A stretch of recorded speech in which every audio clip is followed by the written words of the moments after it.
Humanity once believed that the universe revolved entirely around the Earth, literally, spiritually, and metaphorically, because the scholars of the day couldn't perceive of anything beyond their own immediate understanding. As science became more advanced and offered us answers that until then we could only speculate about, we began to realize that actually our planet is an extraordinarily small part of an unimaginably large and complex universe that we have only barely begun to scratch the surface of. Given this, we inevitably find ourselves asking the questions: are we truly unique in the universe? Is our star the only one of the 100 billion or so stars in our galaxy to have a planet where life has developed? In November 2013, based on Kepler space mission data, astronomers reported that there could be as many as 40 billion Earth-sized planets orbiting the habitable zones around their respective stars, where the conditions are right to develop some form of life. At the dawn of the third decade of this 21st century, scientists are more confident than ever that they will find signs of life existing, or at least having existed, somewhere in the known universe. Some even believe that life could exist in the oceans of one of Saturn or Neptune's moons, and plans are currently underway to deploy submersible probes to search for alien aquatic life forms. Swiss astronomer Professor Didier Queloz, the first astronomer to find a planet outside of our solar system, and who received a Nobel Prize for Physics in October 2019, predicts that we will likely find evidence of life on other planets by 2050. If life has indeed developed on any of those planets, even if it's just one other Earth, then it's feasible that when you looked up at our starry sky one night, wondering if life was out there, then there was someone or something on that world looking back at you, wondering the same thing. Now imagine you found yourself standing in front of that being. How would you react? Nothing in human history could possibly prepare you for meeting that being, and it would be the same for it. How could you communicate if you couldn't even understand how the being thinks or perceives you? Would that meeting end in conflict? Now imagine that meeting on a global scale, and you have a true War of the Worlds.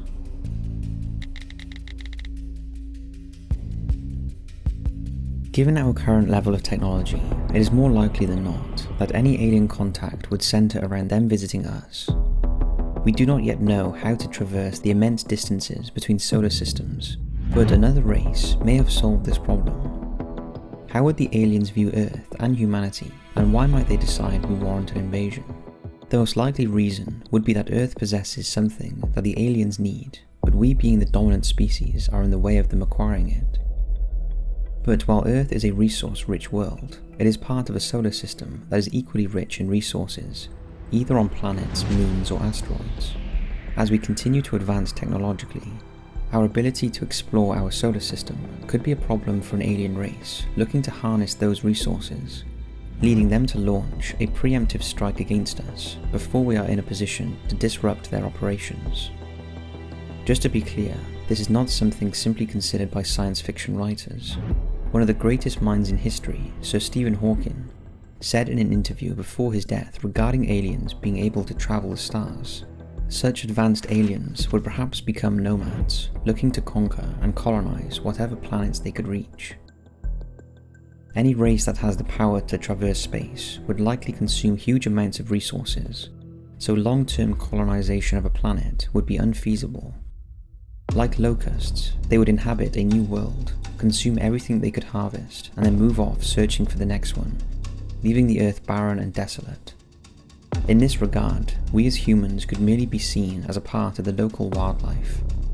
As renowned scientist Dr. Michio Kaku put it, they could be thousands, maybe millions of years ahead of us in technology, and they may have, well, no interest in interacting with us in the same way that we don't necessarily want to deal with the squirrels and the deer in the forest.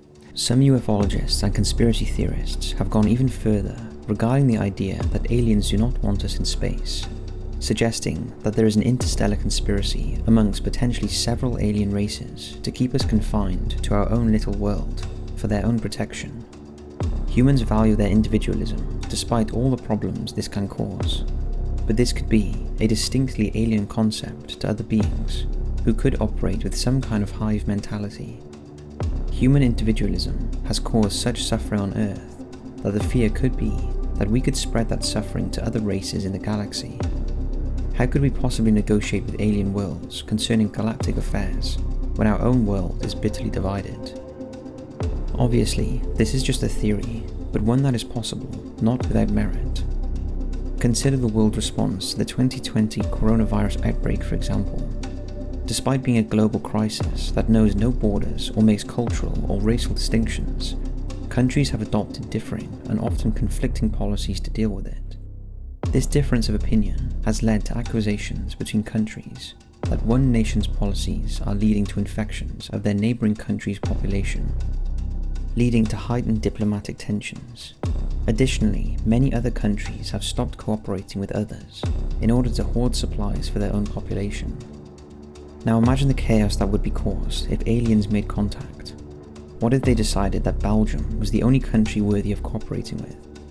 Overnight, Belgium would become the most influential country on the planet, thanks to this relationship with the alien beings, leading to confrontation with countries like Russia and the United States, who would be trying to wrestle that influence back. Even if aliens attempted to establish diplomatic relations with every country, our own petty squabbles would make global cooperation almost impossible, and age-old suspicion that a potential enemy country is getting more help from the aliens would only further destabilize the situation. Therefore, similarly, one motivation for an invasion could be to actually end the suffering on Earth by destroying divisive concepts such as governments, politics, religion, or even greed. But an invasion with benevolent intentions is still an invasion. It may very well be that Earth is in an ideal location for a race to make home, especially if they have been forced to abandon their own similar world. In this instance, their plan may involve terraforming our own world to suit them, in not too dissimilar a way to which European explorers changed the habitat and even the culture of local inhabitants of the new worlds they discovered. On the other end of the scale, however, they could be remarkably similar to us, but this fact could itself be the cause of conflict. Xenophobia is the fear or dislike of people from other countries, cultures, or races, and it could be that an encounter with a people from another world could spark the primal emotions of suspicion or fear as we attempt to establish relations. Returning to the example of European explorers, we know that primitive cultures will almost always be absorbed and eventually lost to the more sophisticated ones. In this case, we should be the West Indian peoples to the aliens Columbus, and through force of arms and sheer power of their superior intellect, control over our own destinies may no longer be in our hands. A Fox TV survey in 2020 revealed that 1 in 5 people in the US viewed alien contact as a threat to the human race. So already, there is a degree of mistrust in the American culture over the intentions of an extraterrestrial race towards ourselves. With neither side able to trust one another, the result would be conflict. If our first experience with extraterrestrials is a hostile one, how might the subsequent war look?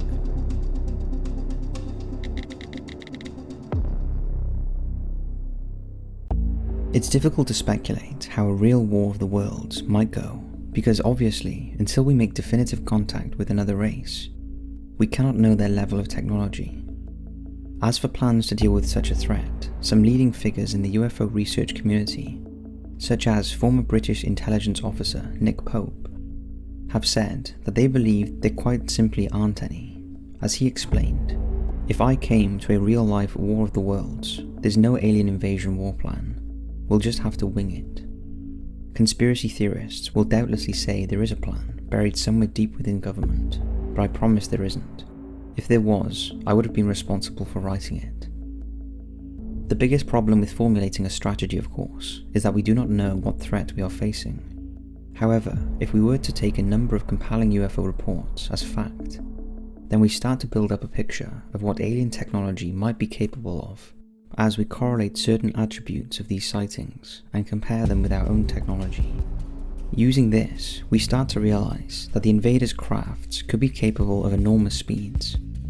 On August 25, 1974, US Air Force radar operators believed they were tracking a meteor traveling at over 2,000 miles per hour over the Gulf of Mexico, towards Corpus Christi, Texas, until it changed course, slowed down, and then raced away.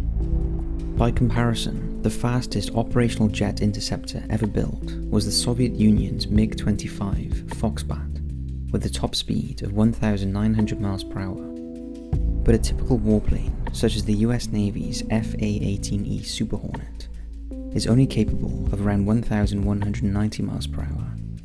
This means the invaders will have a significant speed advantage over our aircraft, although some missiles, such as the standard NATO medium-range air-to-air missile, can exceed 3,000 miles per hour.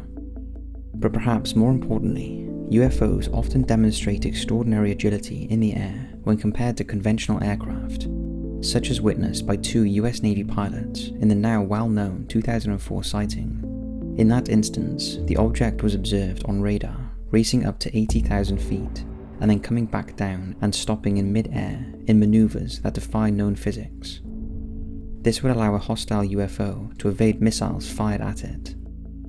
In a nutshell, what this means is that in any alien invasion, we would likely lose control of the skies, which would deny us the great advantage air power would afford us.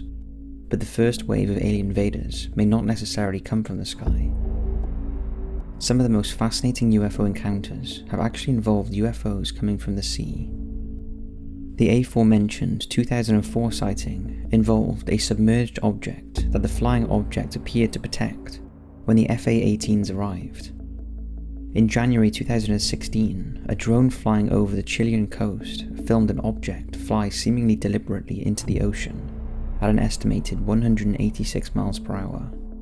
The Earth's surface is over 3/4 water, and the oceans would offer an ideal location to assemble an invasion force when it arrives on Earth. There they could spread out, taking their positions off key locations such as Earth's air and naval bases. Like any war between nations, the first attacks would likely be aimed at the world's militaries in order to incapacitate them as quickly as possible, to prevent them from organizing their defense.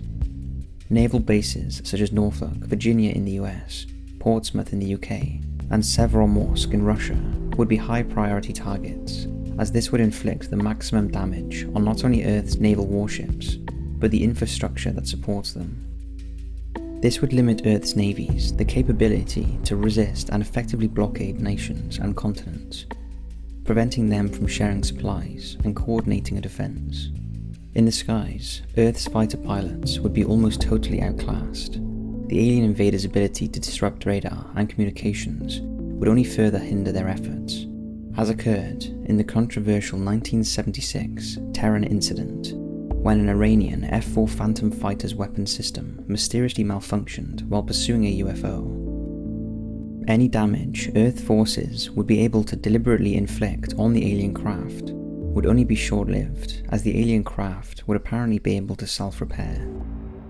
In several reported UFO crashes, including Roswell in 1947, intact materials recovered from the scene were supposedly found to repair themselves when damaged deliberately by those investigating the scene. As well as the militaries of the world, governments would also be targeted for destruction quickly, again to prevent humanity from organizing a defense. With the world's militaries and governments either destroyed or distracted, the invaders' attention would be turned towards the civilian populations they have now taken control of. In the movie Independence Day, the aliens obliterated entire cities, but if an invading force had decided to destroy our governments and militaries in such a methodical fashion, as we have described, then it's more than likely that their post-war plans would actually include us in some capacity to serve their wishes. Put it like this, if their entire mission to Earth was to simply eradicate us as a life form, then there are easier ways for them to do it than to launch an invasion. Nuclear weaponry alone offers the possibility of destroying all life on Earth if a sufficient number were detonated at once. Alternatively, they could saturate the Earth with diseases brought from their own world, which we'd be totally unable to combat because of our inexperience with them. That being said, they may wish to whittle down the human race to a more manageable number, sparing the most suitable for their needs, whatever they may be, while disposing of the rest. So in this scenario, after the initial battles and the breakdown of government, the invaders would no doubt start cordoning off highly populated areas and make the people there reliant on them for food, medicine, and social order, to keep them under control, while the rest of the planet is conquered. Almost certainly, at least one nation on Earth would resort to using nuclear weapons against the invaders, which would have serious consequences for human life many years after the war ends. These nuclear weapons would likely inflict damage on any alien craft, unlucky enough to get caught up in the blast. But as we have already outlined, the alien craft are capable of remarkable acceleration, and upon detecting an incoming missile, could race away to a safe area before it detonated. For people living in areas where the aliens have not yet made their presence known, there would be a total breakdown of civil services, as a sense of panic would sweep over the land.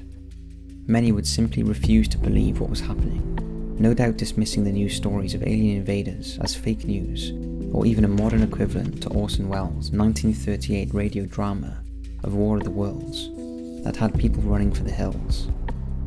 Eventually, the last organised government would fall, military resistance would end, and the survivors would have to wait to learn what their new future under their new alien rulers would bring. There would always be those who would resist, but they would never be able to inflict enough damage on the invaders to encourage them to leave. Human society would become centred entirely on servicing the whims of the invaders, or simply letting them get on with whatever they came here to do. But this is just one possible invasion scenario. What if we somehow turned the tide against the invaders and won? What would be our ace card against the invaders? Humans have risen to the top of all life on Earth thanks to our intelligence. Put someone up against a lion in Africa and you'd expect the lion to win. Put someone up against a lion, but who knows how to fashion a weapon together from his surroundings, and suddenly the balance is tipped. But against aliens, who are clearly more intelligent than us, having mastered space travel, then we need to evoke an intelligence even greater. Artificial intelligence, or AI. We are, at this point in history, on the verge of the era of artificial intelligence, and the potential of AI is enormous. AI would likely be key to combating the aliens, allowing us to develop weapons and tactics, and even predict what the aliens may do next many times faster than we could using our own brains, or even with contemporary computers. If a few aliens are captured for study, AI could help us unlock their language to allow us to attempt to start negotiations for a ceasefire, or failing that, help us develop weapons or lethal pathogens to specifically target the invaders, making the Earth impossible for their habitation, forcing them to retreat. On a related note, Nick Pope has put forward the theory that UFOs could themselves be unmanned probes, controlled by advanced AI, or even that other life forms in the universe have died out naturally, but their machines controlled by AI still go about their work. Humanity would no doubt face great destruction before AI allowed us to turn the tide, but there would at least be a chance for human life to continue. But then what?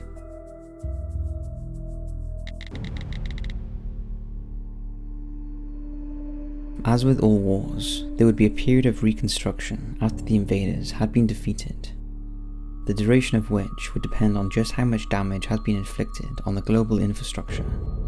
The damage to world governments would seriously affect the post-war geopolitical map, meaning the shape of world borders might look very different to how they are today. However, it's also possible that the reconstruction process could pull countries closer together.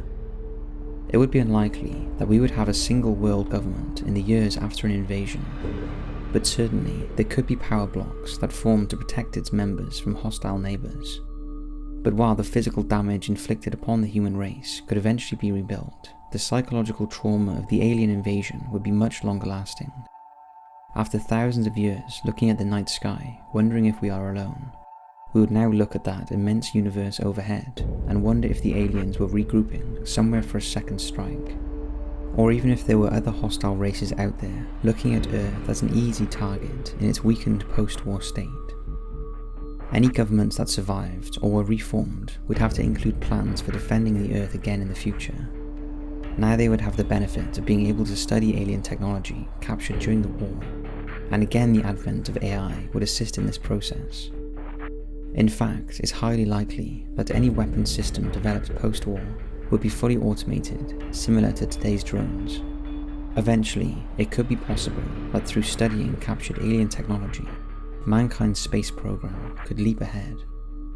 Alternatively, the research effort with such technology could lead to disaster if we didn't have the base knowledge that led to such technology. Dissecting alien craft could be as dangerous as cutting open a car's fuel tank with a blowtorch, without knowing the contents of the tank and the reaction the cutting method would have on it. One factor of human society would especially be damaged or reshaped by the alien invasion: religion. Even today, with all the scientific advancement and knowledge, some religions refuse to believe that dinosaurs once ruled the Earth. Even the most scientifically enlightened religions struggle to accept the mathematical probability that life exists on other planets, because it defies the base upon which their faith is built. So to have alien invaders actually wage war against us would throw them into a spiritual crisis. Some religions would probably view the aliens not as other life forms, but as soldiers of the devil. And the whole invasion itself could even become part of their religious history in the same way as Passover or Easter is now.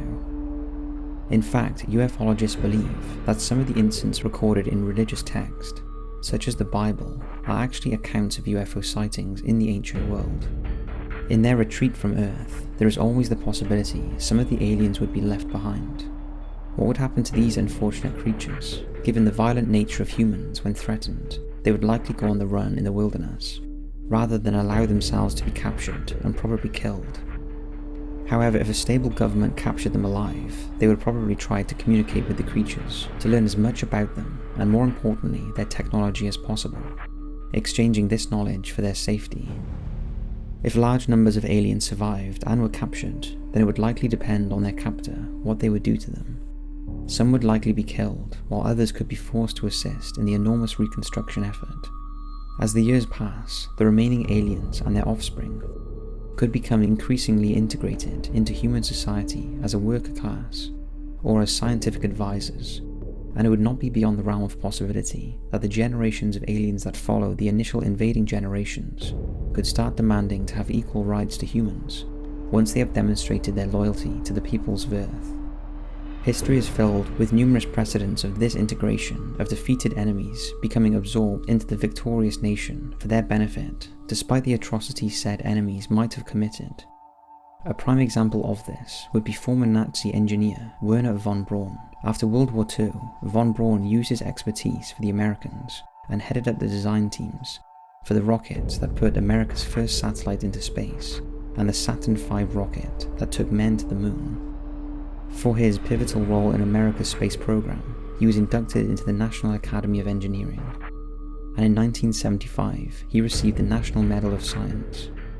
Yet this is the same man who during the war worked on the V2 rocket, which was fired indiscriminately at civilians in the city of London.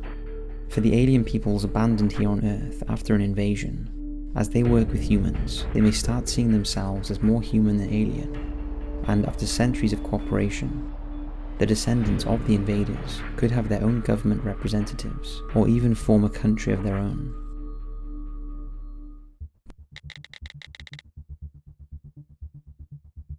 When we say alien invasion, this is normally the type of scenario we tend to conjure up in our minds, but as human history has shown, an invasion can take on many forms, and not just one of large-scale military conquest. Some of the most successful invasions in history have happened without the target nation even realizing an invasion is underway. Instead of attacking government, military, and economic targets with weaponry, the covert invasion instead aims to manipulate events in the target country to achieve a desired goal. Russia has been accused of influencing the people of the Crimean Peninsula in the lead-up to the 2014 Declaration of Independence and the installation of a pro-Russian regime. So how would a hostile, extraterrestrial force conduct such a clandestine war against us? Again, motivation would significantly affect any plan, but for simplicity's sake, let us consider that their goal is to primarily keep humanity on Earth, and not to interfere in interstellar affairs. To that end, it would be better for aliens to keep Earth as divided as possible, and there are numerous ways they could do that. Imagine two countries are experiencing heightened military tension when suddenly an airliner is destroyed over disputed territory. Both sides blame the other, when in fact there was an alien plot to maintain that level of tension between them. both countries would be so concerned with what the other is doing that they would be oblivious to the reports of strange lights in the sky coming from its citizens. In a less lethal move, sabotage would also be a weapon in a clandestine war to disrupt nations. On November 6, 1965, New York City was struck by a massive power outage that left 800,000 rush-hour commuters stranded in subways, while cars clogged every road with no traffic control in place. JFK and LaGuardia airports had to close, and 200 aeroplanes were diverted.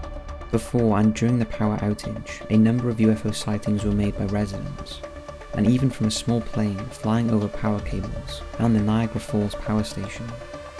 Ever since then, the outage has gone down in UFO folklore as an act of alien sabotage. The economic and even political disruption such an act would cause would again distract a population and even have them pointing fingers of blame at foreign powers, thus sowing the seeds of discontent.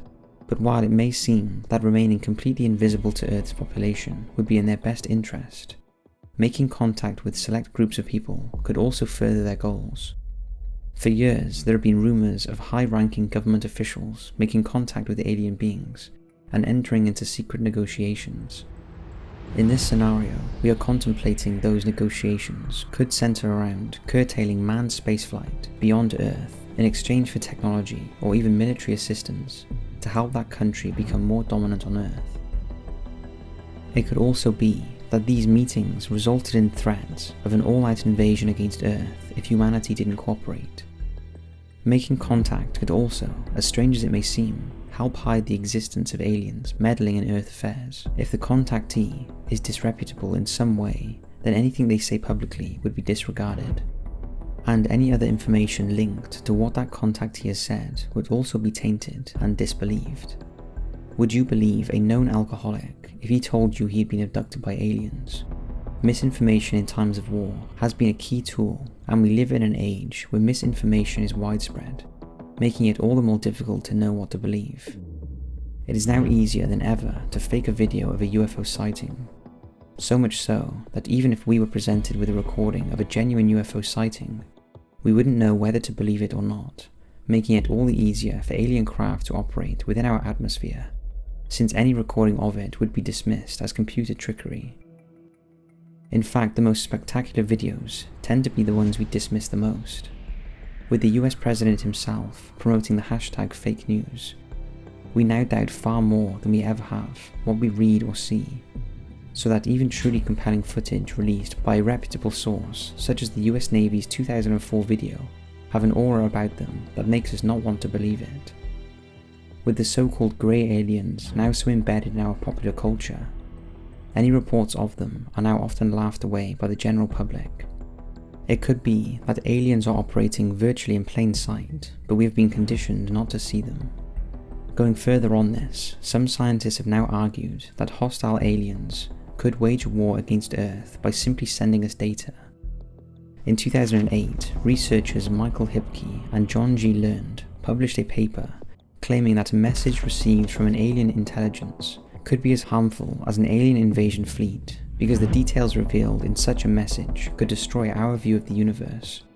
For example, imagine we receive a signal that the aliens will destroy our sun. Even if it wasn't true, the consequences for us on Earth would be catastrophic. Social order would break down as people fell into a despair, thinking the sun would soon explode. Alternatively, imagine the ramifications that would be if an alien message was received that simply said, "We created you." How would this impact the religious order of the peoples of Earth, where an estimated 4 billion people believe in a monotheistic deity that created life on Earth, not alien scientists millennia ago? How would we even feel about ourselves, knowing we are a lab experiment? Furthermore, Hipke and Learned also warn of the potential damage of an alien computer virus being received, intentionally or not.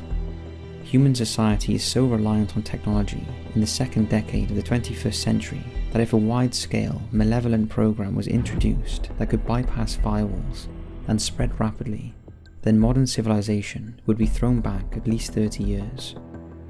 The two researchers have argued that any installation on Earth that is aimed at receiving an alien signal should be safeguarded against such an alien computer virus by effectively building a digital prison around the receiver where no harmful program can escape via a cable or wireless signal.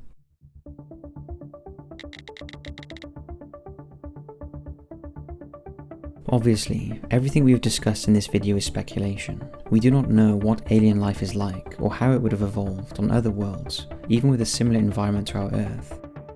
While it's fun to speculate, as we have, of a war with a life form similar to ourselves, in not just biology but in perception, the reality might be very different. As already discussed, the presumption is that life like us could develop in the habitation zones around stars, but this may not be the only life in the universe. In fact, other life forms may be so different to us that they may not even perceive reality the same way as we do. We perceive our environment with sight, sound and touch because of our body's own senses, but there is so much more to the universe. Humans cannot see ultraviolet light, nor hear ultrasonic. It might very well be that aliens are all around us, but we simply cannot recognize them. And if this is the case, we need not to worry about an alien invasion, because the real threat is something we ourselves are creating.